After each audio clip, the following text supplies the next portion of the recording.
I mean, this is 90 miles away from us, right? And as much as we talk about lack of freedom and dictatorships and how everything is going to be taken from us, 90 miles away from us, this is taken away from people. The fact that they can't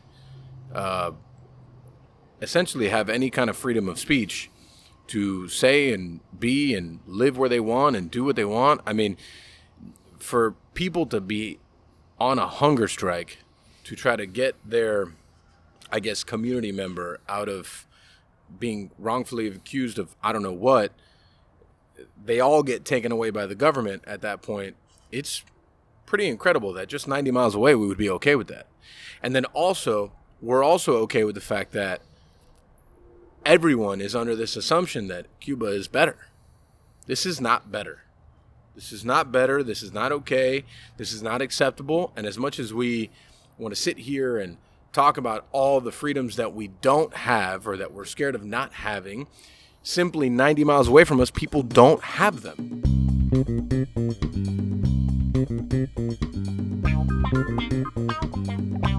And welcome. Action. Welcome to a weird new episode of Pancon Podcast. Impromptu. Super impromptu. This was impromptu and rescheduled slightly over the course of the day. Mm-hmm. You have become an automotive consultant, and Petey the dog is now sponsoring this podcast. He is. And I just help people. Yeah, sure. I'm willing to help anybody. Oh, that's good.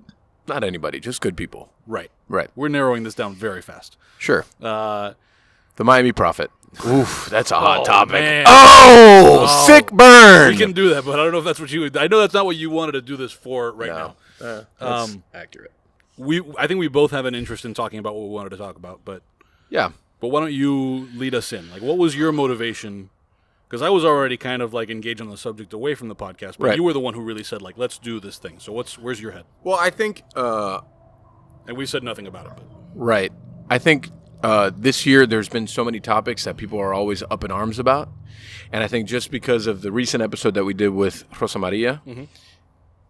I hope that some of the people that do listen to this, of the 22, maybe there's a percentage of them that are interested in topics of Cuba. And I think that the one thing that we have talked about off air has been that there's not a bunch of English media that talk about it. Right. Which I was actually happy that the Herald actually wrote an article about it yesterday. Yeah. So the current situation in Cuba is one of which that I think anyone that thinks that Cuba has changed and thinks that the people of Cuba have more freedoms than they did before, or that there is more freedom of speech, so on and so forth. I think just what's happened over the last 2 weeks, right? Has it been less? A little more, maybe. So since this, technically the 6th, Mm-hmm. But even really before that. But yeah, like at least like basically all month. And there's a few people that listen to this podcast, and I think that even if we can educate one more person on the situation and one more person on what's happening currently in the country and how things have not really changed, I think then what we're doing is all well worth it, right? So let's talk about the current situation. Sure. And I'm going to give you the floor because you're obviously more educated on how to eloquently put this than I am. So, and I'm going to do a little bit of like referring to not so much notes as like posts that I've done about this thing, because it's a lot of things. It's a lot of moving parts, a lot of things.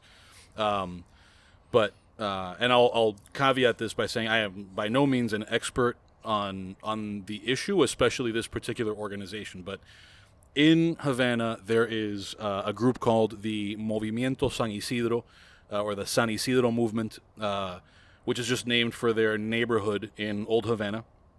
And my understanding is that it's basically a collective of artists and activists and others who in various ways do things to promote freedom in Cuba. That sounds vague, but given that it's a diverse collective intellectually and what have you, they do all sorts of different things. For example, some of them are performance artists, and they might do performances that regularly get them arrested, and so on and so forth. So one of these people, named Denis Solís, I want to say maybe in 2018, but I could be wrong about that. As an example, released a song called, I think, Sociedad Condenada or Condemned Society. Una sociedad condenada bajo la oscuridad, sometida bajo la garra de un homicida. Si te opones a lo que él determina, te encarcela o te aniquila. Desde hace mucho tiempo tiene a mi Cuba encadenada, perdiendo vidas por libertad, vidas por décadas desaparecidas. The content of it is very explicitly, and by that I just mean directly, not explicit in the sense of like naughty language, although there might be some of that. Did you just say naughty language? Naughty language, yeah. You like that? Me. Go on. Hey, I have the floor. You gave it to me. Way to stay woke, huh? Yeah.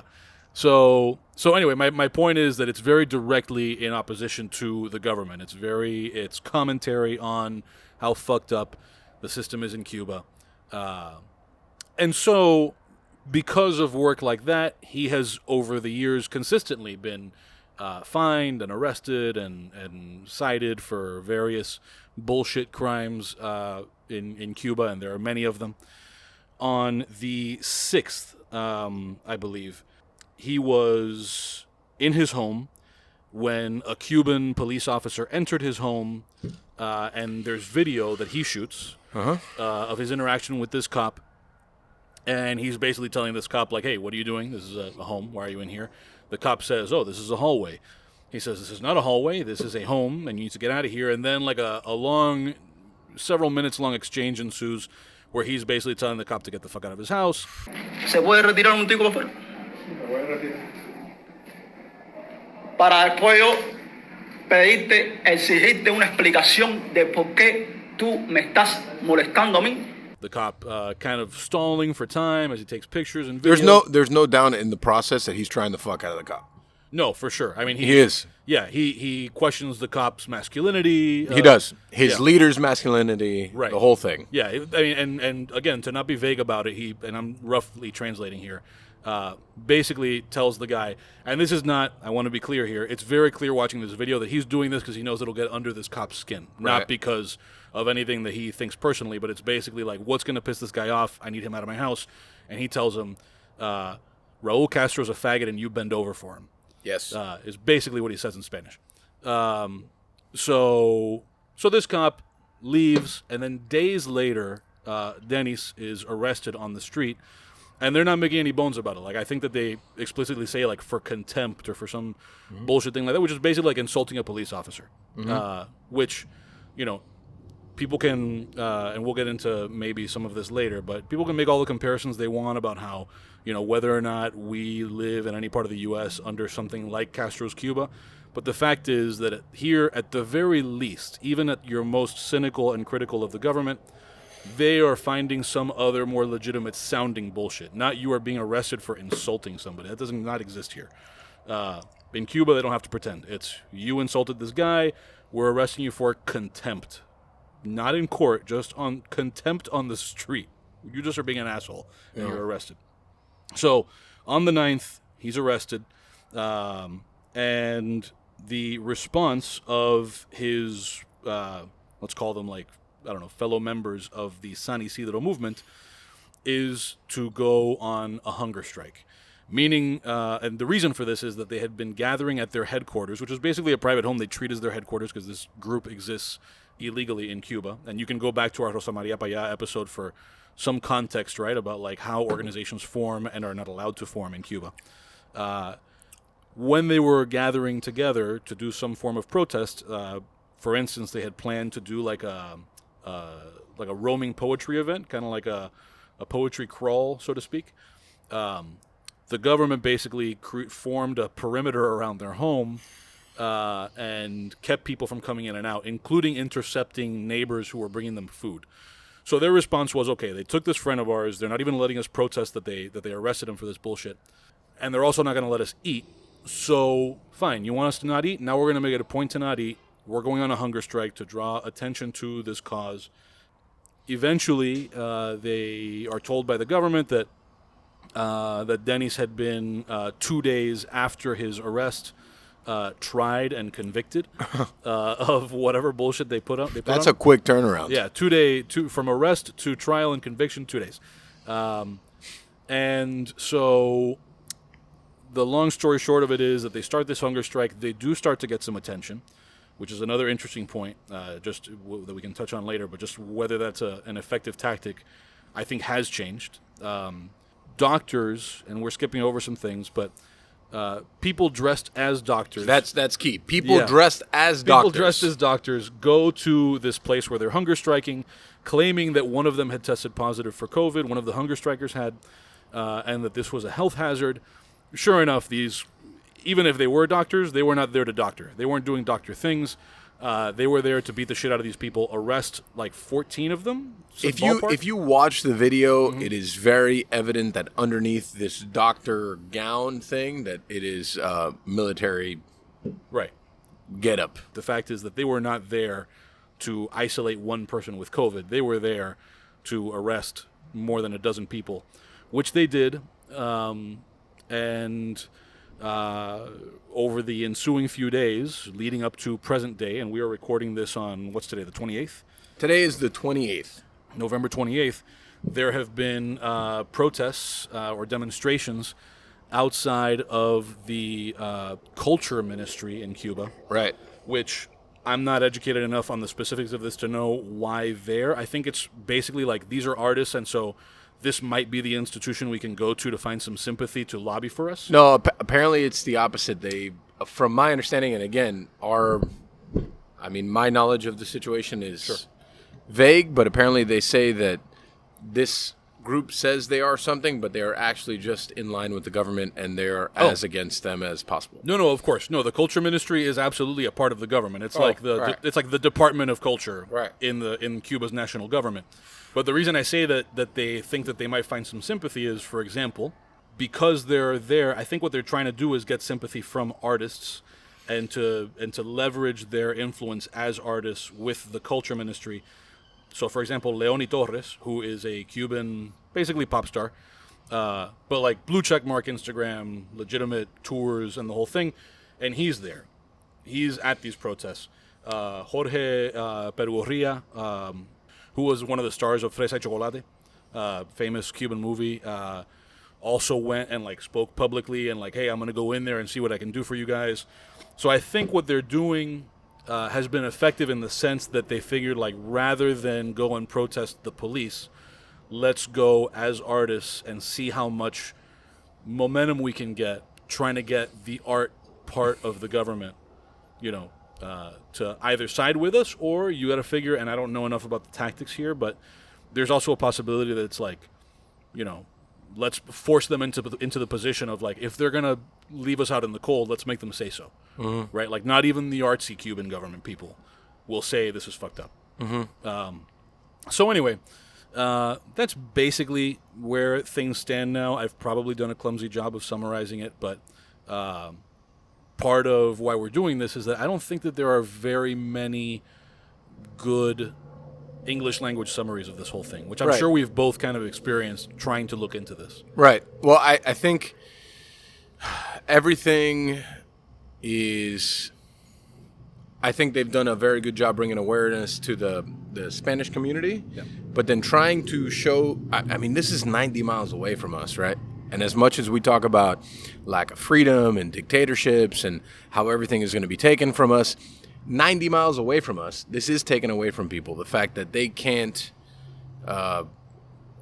essentially have any kind of freedom of speech to say and be and live where they want and do what they want. I mean, for people to be on a hunger strike to try to get their, I guess, community member out of being wrongfully accused of I don't know what, they all get taken away by the government at that point. It's pretty incredible that just 90 miles away we would be okay with that. And then also, we're also okay with the fact that everyone is under this assumption that Cuba is better. This is not better. This is not better. This is not okay. This is not acceptable. And as much as we want to sit here and talk about all the freedoms that we don't have or that we're scared of not having, simply 90 miles away from us, people don't have them. Right. They just don't have them. And we could sit here and be okay with the Beyoncés and the Jay-Z's taking the trips to Havana and the whole thing and the Cuban cigars and continue taking those trips to go to the beautiful beach while there's people in the community that continue to suffer the way that they suffer. Right. And it be so close to home. Right. So I think that there's a couple of things that you touched on there that I think maybe I did lightly too. The issue of whether things have changed or not, which I think that's where some people's ears kind of perk up a little bit, right? Like, well, what do you mean? Or of course they haven't. Like that's kind of, at least on this side of the Florida Straits, the sticking point is like, have they changed or haven't they? Has whatever the guy that I like or don't like did made things better or worse? So, at least from where I'm standing, multiple things can be true at once, right? Like, there is more internet access now than there was at other times. Sure. However, like with so much else, the allowance of that internet access has been out of necessity for the Cuban government. Because unlike, say, the North Koreans or even to some degree like the Chinese in certain parts of China, the Cubans rely on tourism. They need good PR. They need to, and I say this in part just to bring up a word that we love so much around here, but also because it's true. Cuba needs influencers. The Cuban government Jay-Z needs, and Beyonce, they crushed it influence-wise for them. But even like there are people who travel to Cuba frequently, and that's like their whole thing. Their whole thing is that they are Cuba influencers. To the point that, losers, enablers. Well, but here's the interesting thing: is that to the point that in Cuba, the open letter that these people wrote and signed, right, as like a declaration of like, we're fighting for this, this, and this. In the first lines of the thing are like, we are artists and activists and influencers. And they actually say influencers in English. Like, that's the term in Latin America, I guess. Which I think is, I would be very curious to talk to these Cuban influencers and ask them, like, how do you see what you do? Because there's also not the same free market context that influencers here deal with. So I wonder how they understand. I don't consume a lot of Cuban influencer stuff, but I do. I wonder if some of the Cuban bloggers consider themselves influencers. I wonder if the influence difference between what we're talking about and an influencer, someone that's going to go to a restaurant, wants to get a free ride, and then post several stories about this shitty food that they probably ate or didn't eat or take a bite of, and the cheese pull that they have, is much different for the people that are just trying to keep their country alive. Yeah, I think that it's more likely that in Cuba, and I don't want to get stuck on this particular thing. I just thought it was interesting in the context of this particular podcast. I think it's interesting that I think in at least Cuba, if not certain other countries, that's one of these words that has sort of stuck and come to mean a wider variety of things than it does here. Because I think that there's also like influencers who will do a lot of like men on the street interviews and that kind of shit. Right. So anyway. I think the whole point of this podcast is to really bring awareness to the fact that not much has changed. Well, what I was going to say about the internet thing, so these people were in this house the day that they were being arrested, and just before these arrests start, their internet access is cut off. Oh, funny. So, like, immediately. So, that's you have access to the internet. As much as we want you to have. And it is, in a sense, better than it used to be, because if not for that, we wouldn't have had all the other stuff that we have. But it is still at the mercy of the Cuban government, and they will allow what they think they have to allow to maintain their power.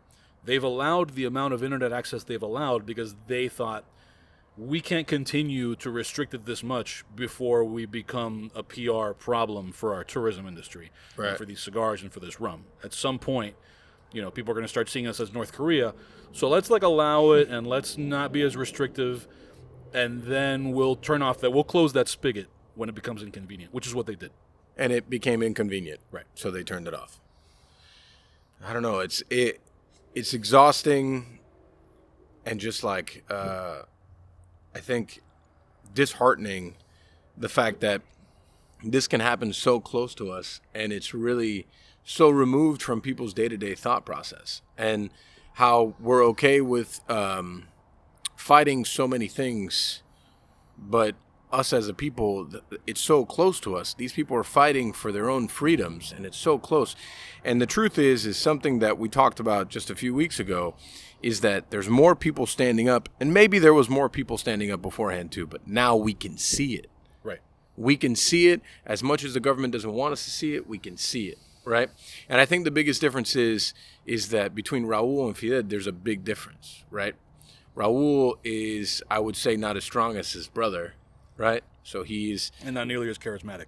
Right. So he is allowing of a little bit more because people like him a lot less. And in that allowing of a little bit more, then we can just see a small snippet of what's happening there, you know? Right. And in seeing that small snippet, it's like we're on a hunger strike, and apparently that's not allowed. You know, like they don't want people to see that. You know why? Because it gains sympathy for a cause that people around the world can feel for. Yeah. It doesn't matter what part of the world. You see 14 people on a hunger strike just so they understand why their friend is, what is it to be taken in and convicted within 48 hours? Right. It seems to be pretty extreme. Yeah. And to your point about, you know, whether things have changed and who's in power and who's not, I mean, I think the perfect illustration of how little has changed and how much of the change is a bit of a facade is that you have Miguel Díaz-Canel, the president of Cuba, and nobody knows who the fuck he is. Yeah. And it's because there's only one party, and he's the president of Cuba, but Raúl's still the president of the head of the party. And so as long as there's only one party, the president is just there. The presidency is just a figurehead presidency. It's the party calling the shots. Mm-hmm. And again, we go back to some of the things that Rosa Maria was talking about the way, for example, that the Constitution of Cuba was adjusted to respond to some of the things that she and her father did. And I'm sure, you know, there's been all sorts of other law, you know, pop up in Cuba in response to other people's activism. I think, you know, just to take this, you know, not that we have to wrap up or anything, but to a place where people feel, okay, so what the fuck do I do about it? I think that the key is what we were just talking about the public perception thing. Mm. And the key is to share this, right? I think with certain other causes, that can feel like it means less. Right. But this is ultimately a PR fight. You know, this is not this is not like here in the U.S. where it's a question of, well, how do we get someone so-and-so to introduce this legislation, or how do we vote so-and-so out? Like, that is not the question here. The question is, like, make people aware so that there's real pressure. Make noise. Right. Make noise. This is like if we were dealing with a business. The Cuban government is a massive monopoly on everything, and you apply the same kind of pressure until they change what they're doing, because there is no one to appeal to here, which is part of the fucked up thing about the whole thing, right? Is there is no higher authority to say, like, hey, you're not holding this person accountable. Like, no, the whole thing is one big fucked up mess. Right. And so, you know, as futile as it might seem sometimes, I think it does make a difference. And the evidence is in some of the people who have come out who I think under other circumstances, I know, have been maybe more hesitant, right? Like some of the big name artists in Cuba who are now saying, like, you can tell that they've felt the pressure. And that's not to say that they're not sincere, but they've felt the pressure of, like, I can't be on the sidelines right now. I can't just be, like, comfortable with how famous and well off I am right now. At some point, like, I gotta make a decision. And I think it also speaks to the human aspect. Like, it's not all as black and white as in Cuba as we sometimes like to think that it is, right? Like, there are artists who don't stick their necks out as much as we'd like them to, but they have a breaking point. Like, there is a line where once things have crossed that line, even they will say, like, this is too much. I can't not say anything now. You know? Well, I mean, because I think the pressure part is really what makes a difference, because they're sitting there kind of living life well because the government allows them to live life well and to be in the limelight because they are the ones that show that things have quote unquote changed, right? Because there are stars or whatever in Cuba now. But if they sit on the sideline, then they'll lose the support of everybody. And I don't think that right now they can afford that. Right. Which is the whole point of doing this weird podcast on a Saturday afternoon. Right. In quarantine studios here, right, of Nick's house, because people need to make noise. And whether 5 people listen to this podcast or 5,000 or 5 million, it doesn't really matter to me, because someone now may be made aware of a situation that they didn't know of before. Yeah. And that's the whole point of this. So I want to your point about making noise, I want to shout out a few Instagram things, which I think is probably where most of our It's audience actually lives. this is the one good thing that's come from social media. There you go. So Movimiento San Isidro is on Instagram as MOV_San Isidro, which is SANISIDRO. So you want to check them out. I would also look into Luis Manuel Otero Alcántara, who is one of the primary, protagonists of this protest movement in support of Denis Solís. I could be wrong. Maybe I'm not 100% up to date because things have been changing minute to minute. But if he was released, he was the last person to be released.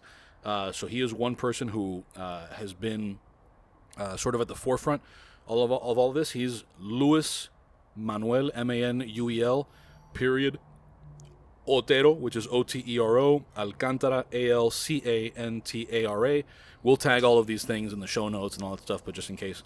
And I would follow Cuba Decide and Rosa Maria Paya, who were guests. She was our guest a few podcasts ago. And then from there, I think you can click around and follow other things. But I would say the thing that maybe the most people are unaware of, because this might be something that turns off or intimidates some people. If you go to the bottom of a caption that is not in your native language, there's usually a C translation link. And you should use that. It's actually surprisingly good, except for when a lot of slang is used. But that hasn't tended to be the case with some of these like organizations' declarations and captions on social media. So use that translation function and kind of stay up to date and share. And if you're just hanging out at a bar with friends or whatever, whatever, I don't know, bring it up, tell them about it, share the thing to your story.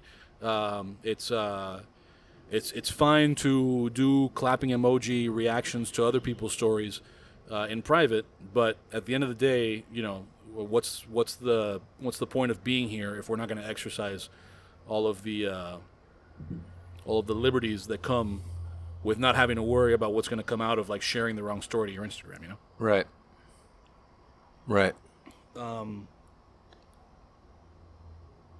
Other things are occurring to me. I just don't want to keep ranting. So It's cool. There is a tangential thought that has occurred to me. Please share. And maybe you will disagree with some of this. Oh, man. Who knows? Oh, baby. I don't want to make this about domestic politics. However, I think that this is as good a time as any. Not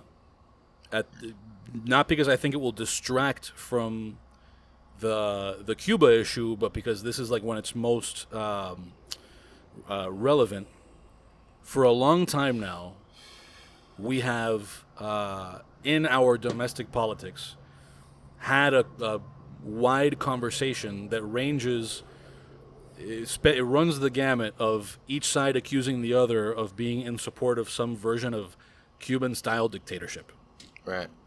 You're a communist because you're voting for this guy. You're a fascist because you're voting for this one. You're this and you're that and whatever. And some of the people who do this is people all the way from, I'm sure, in in your personal network, all the way up to like national media figures. I know that's the case for me.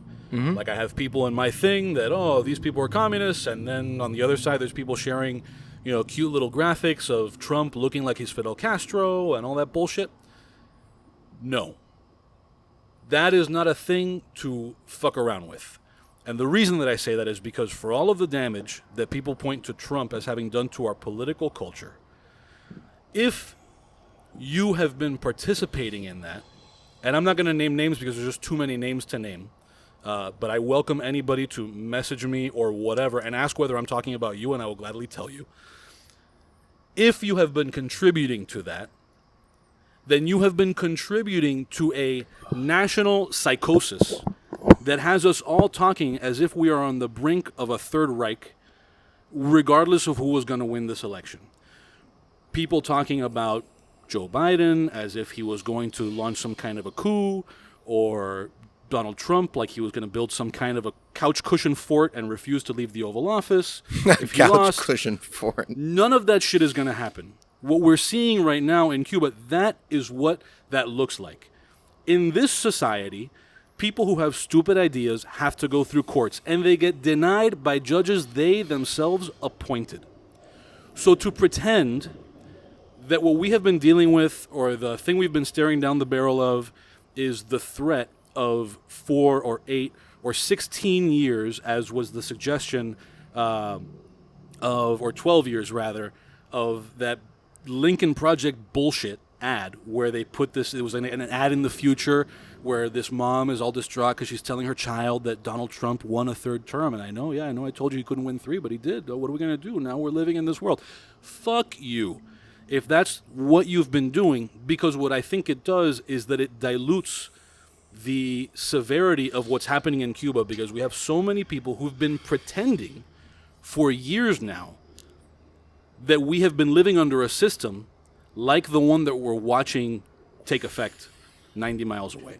And that is not what we're dealing with. You can have all kinds of problems in one direction or the other. I know I do. I know you do. But anybody who says, and I don't care I don't care what you lived, I don't care what prison your grandfather was in, that is not this.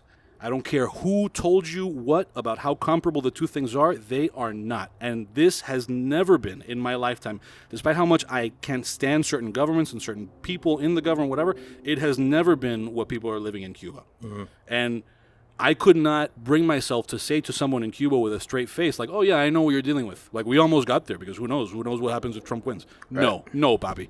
Not only that, but, and I don't know that he was a Trump supporter, but that was maybe my favorite part of Denis Solís's interaction with that cop. Did you catch his Donald Trump shout-outs? No.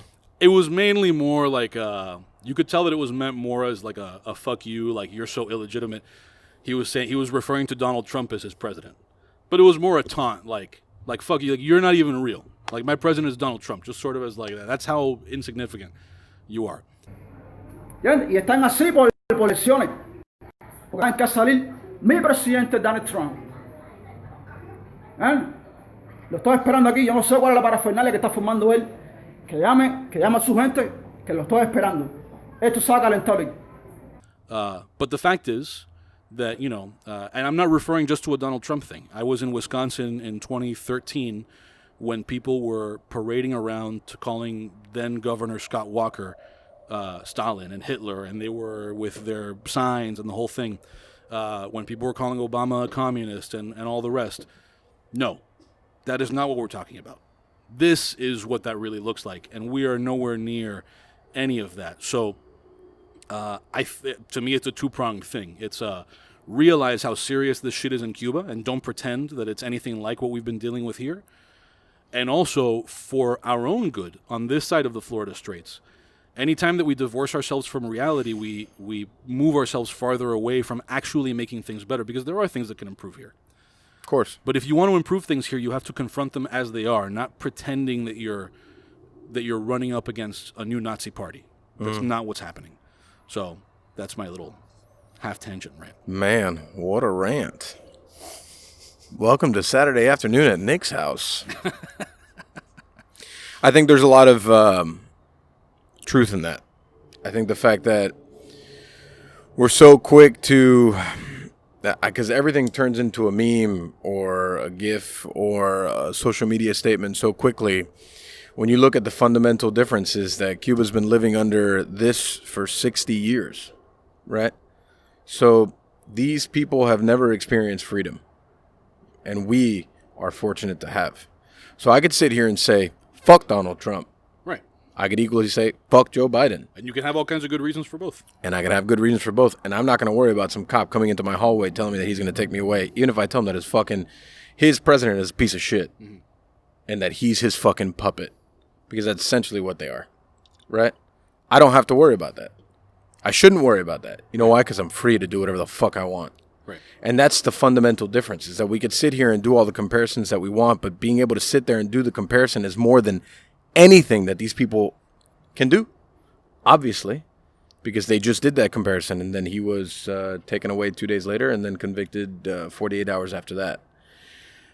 I don't fundamentally know a lot of things about these people. But what I do know is that we quickly always go to judge and we go to support plenty of other causes that we may not know or understand about, or things that may not be near and dear to our heart. And here in South Florida, this subject is very important to us. You know why? Because the whole reason that thing exists is why we're here to begin with, is why my grandparents came, your family came, so many other families came. And that's why South Florida is primarily a Hispanic community. Yeah. And, you know, like, of the people screaming till they're fucking blue in the face about how someone is like Fidel and how Joe Biden is a communist and how Trump is whatever the fuck Trump is, you don't really know. You don't know, because I could almost guarantee you that you haven't lived it, like what these people are living through right now. So, and I'll say also, because you brought up, you know, everything being a meme and how quick people are to do this and that. I personally, like, I don't want people to say a particular slogan or be about a particular thing beyond, and this to me is the key, and this is where I think here, and often in Cuba, activism misses the mark of finding a consensus point. The only thing that this should be about is that these people should be able to say whatever it is they want, whether you agree with it or not. And I'm sure that if I dug into all the things that each of them would say, number one, each of them would think different things, and number two, I would disagree with a lot of it. right, But the key is none of them should be in prison for having said or thought them. right, And that's where I think the important thing begins and ends. And correct me if I'm wrong, but I really think that that's the only thing that we hope comes out of one person somewhere hearing this, right? We're Right. not trying to convince you even to not be a communist. Be a communist, but be a communist that doesn't put people in prison for not being communists, right. you know? Or advocate for it or look the other way when it happens or whatever. So it feels like this has run its course. Do you have other things you want to say? No, Okay. no, I'm good. I mean, like, I'm never mentally prepared to do a podcast on a Saturday afternoon. Yeah. I'm always ready. You have glasses now, though. You look like someone who's ready to do a podcast on a Saturday afternoon. I can see better. That's all I can tell This you. is where I plug in that song. I can see clear. Oh, I can see clearly now the rain is gone. man. That's bad. So we're not going to do the shameless plugs and stuff, but I do want to shout out, because I told him we would smoke these cigars on the podcast, and we've smoked so many. They're delicious. Not on the podcast. Yeah. We're smoking Charter Oak by Foundation Cigars. Thanks to Nick Melillo for sending these over. Delicious. And you know what? How's this for a shameless thing? I'm not even going to plug our stuff. If you want to send stuff to us, DM us on Instagram, Pancom Podcast. Send us cigars. Send us booze. We'll drink all your weird booze. Today we're actually sponsored by DADE Mag Yeah. and their blind tasting. Today we're drinking canned mojitos. Yeah, this is a 5 drinks company canned mojito, and we have a blind tasting video coming up with this, as well as some other products. So, and you know what? Here's another plug for somebody else, another free plug. Check out the Redacted Gentleman. Oh, yeah. This is John Falco's podcast. We might have mentioned it before, but I actually former Pancom podcast alum and blind tasting alum. He's done all the things. He's done all the things. So John Falco, who is at Lincoln's Beard Brewing and Maxwell Brothers Clothing Company, which is not a clothing company, and Strange Beast Pizzeria Brewpub, has a podcast called Redacted Gentleman. We touched on some of this in your interview with John. I did also in my interview with him. He is formerly from military intelligence. He was in Navy intelligence and the Defense Intelligence Agency. And it's him and a buddy of his who I think maybe they serve together, but this other guy's still active. And they do a podcast not exposing all of their secrets or anything, but it's just interesting. Like they approach big topics from the standpoint of like an intelligence community person and how they analyze and break down problems. And it's everything from like how to be happy to do UFOs exist, you know? I think it also a shout out to the food newsletter Family Meal that they actually referenced, and I'm not just shouting them out because they referenced us. It's a good newsletter. I actually subscribe to it, so I actually pay for the thing. they referenced an interview you had during quarantine with Brett Sawyer from the Plum in Cleveland. Yeah. So shout out to them. I recommend to look them up 100%. And I think we've gotten out all the things we wanted to get out That's here. all the stuff. Yeah, I mean, there's more stuff, but it's not built for a podcast like this. No. All right. That's it. Is that it? That's the abrupt end. And we'll leave all this in there. We're just going to trail off. Is it? Yeah, I think so. We're going to have trail off music? Bing, bing, bing, bing, bing, bing. That's the trail off bing, music? bing, bing, bing, bing. I'm a different guy with glasses.